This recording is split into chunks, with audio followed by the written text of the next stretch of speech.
Хүтэн өвөл хөлөө жадан сүлбүүлээд халуулсан толгоогоо мөстэй улсан дөрүүлээд бороондгүй нэлийг зогсох гэтэл хүчтэй мөндөрт нүдүүлээд бод хотоодоо боц гэж бодон бас идэх гэж зүтгүүлээд болцоотын бод толгойд адар аянгад нэргүүлээд болтгоноос уутандаа чихүүлээд цонхоороо шидүүлээд шохоор хотын нүдээр намайг шоолгож авсан элэлэгч шүнд болгон зүудэнд аз итгэр болж үзэгдээд yeah. Yeah.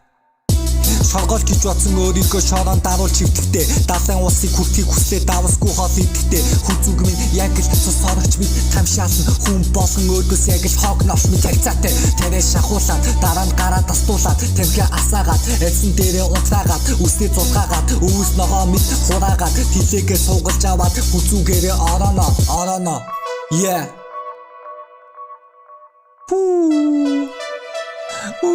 Yeah.